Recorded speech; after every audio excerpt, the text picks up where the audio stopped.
Tragedi Duren 3 dan bintang yang berjatuhan. Bintang-bintang berjatuhan, melati yang berserakan, hingga puntung-puntung yang mengapung. Sepatah pitutur Kiai Muchtar Mukti itu tampaknya tepat untuk menggambarkan situasi kepolisian kala tragedi Duren 3, tepatnya pembunuhan Brigadir J, mengguncang Polri. Sosok yang dahulu dikenal dengan nama Irjen Pol Verdi Sambo, kini harus rela melepas dua bintang yang sempat tersemat di bahunya setelah Komisi Kode Etik Polri menjatuhkan sanksi pemberhentian tidak dengan hormat PTDH, atau pemecatan kepada dirinya. Saat ini, Sambo berstatus sebagai terdakwa dalam kasus pembunuhan Brigadir J. Karopaminal Divpropam Polri Brigjen Polisi Hendra Kurniawan juga di PTDH karena melakukan pelanggaran etik penyidikan kasus kematian Yosua. Sanksi serupa juga harus dihadapi oleh Kompol Cak Putranto PTDH tahap banding Kompol Baikuni Wibowo PTDH tahap banding Kombes Pol Agus Nurpatria PTDH tahap banding, dan AKBP Jerry Raymond Siagian PTDH tahap banding. Mereka harus merelakan karir yang telah bertahun-tahun dirintis untuk pupus di tengah jalan karena dianggap tidak profesional menjalankan tugas, bahkan ada yang didakwa terlibat dalam menghalangi penyidikan atau obstruction of justice. Semua itu bermula dari aduan Putri Chandrawati kepada suaminya, Verdi Sambo, tentang pelecehan seksual yang menimpa dirinya di Magelang, Jawa Tengah. Lalu kasus pembunuhan Brigadir J pun masih bergulir pada penghujung tahun 2022. Skenario tembak-menembak di Duren 3, pengungkapan kebenaran, keterlibatan puluhan personel Polri, hingga kini mencapai tahap persidangan. Nama mantan Kepala Divisi Profesi dan Pengamanan Kadif Propam Polri Verdi Sambo pun tak henti-hentinya menghias jagat media selama 6 bulan sejak Juli tahun 2022. Publik akan mengingat peristiwa ini sebagai tamparan telak terhadap institusi Polri. Sosok Brigadir J. Berbagai fakta persidangan mengungkap kepingan puzzle satu demi satu, termasuk mengenai sosok Brigadir J yang dipaparkan oleh seorang ahli psikologi forensik Reni Kusumowardani.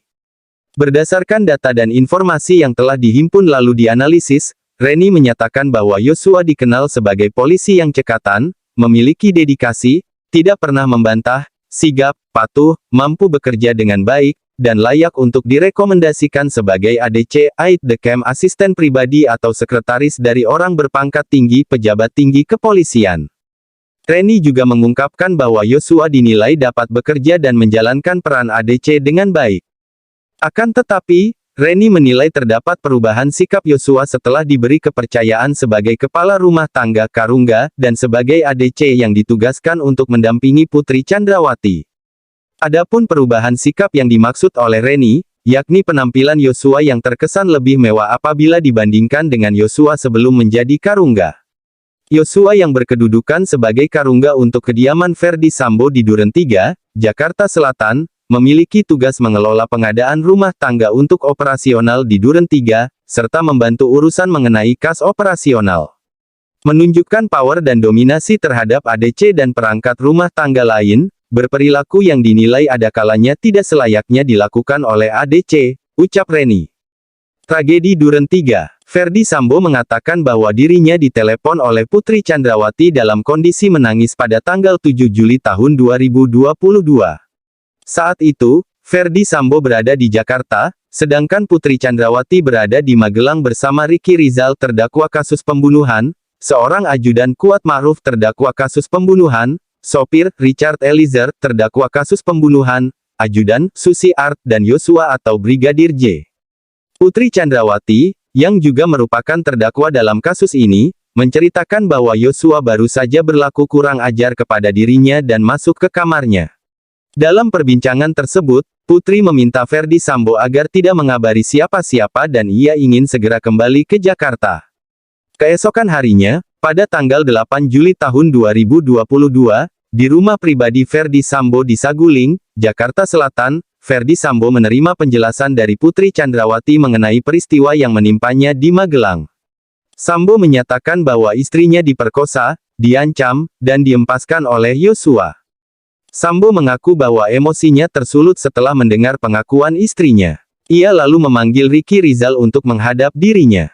Berdasarkan pengakuan Sambo di persidangan, ia meminta Ricky untuk menemaninya menemui Yosua. Adapun tujuan Sambo ingin menemui Yosua adalah melakukan konfirmasi terkait keterangan dari Putri Chandrawati. Akan tetapi, ketika Sambo meminta Ricky untuk menjadi backup dan menembak Yosua apabila Yosua melakukan perlawanan, Ricky tidak menyanggupi permintaan tersebut. Pada akhirnya, Richard Eliezer lah yang dipanggil oleh Sambo dan Eliezer bersedia untuk melakukan penembakan. Sesaat kemudian, mereka berpindah dari rumah pribadi Ferdy Sambo di Saguling menuju rumah dinas Ferdy Sambo di Duren 3, Jakarta Selatan. Di sana, peristiwa penembakan terjadi. Richard Eliezer menembak Yosua di hadapan Ferdy Sambo, Kuat Ma'ruf, dan Ricky Rizal. Ketika menjelaskan kejadian tersebut kepada pihak penyidik, Sambo membangun skenario berupa kejadian tembak-menembak yang dipicu pelecehan seksual oleh Yosua terhadap Putri Chandrawati di Duren 3. Sambo berharap, melalui skenario tersebut, ia dapat menyelamatkan Eliezer dengan dalih perlindungan diri dan melindungi orang lain, dalam hal ini, Putri Chandrawati. Skenario ini sempat bergulir di media massa hingga kejanggalan demi kejanggalan terkuak dan menarik perhatian publik. Desakan publik pun kian menguat sehingga pihak kepolisian menjadi jauh lebih teliti dalam menangani kasus ini. Akhirnya, pada tanggal 6 Agustus tahun 2022, Eliezer pun menuangkan pengakuannya secara tertulis. Pada tanggal 9 Agustus tahun 2022, Kepala Kepolisian Republik Indonesia Jenderal Pol. Listio Sigit Prabowo menetapkan Ferdy Sambo, Ricky Rizal, dan Kuat Ma'ruf sebagai tersangka pembunuhan. Perkembangan terkini, kenapa kami harus dikorbankan dalam masalah ini?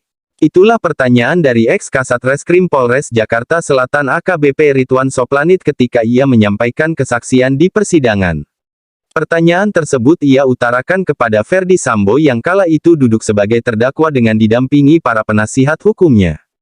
Sebanyak 35 personel Polri harus menjalani sidang etik karena terlibat kasus Duren 3.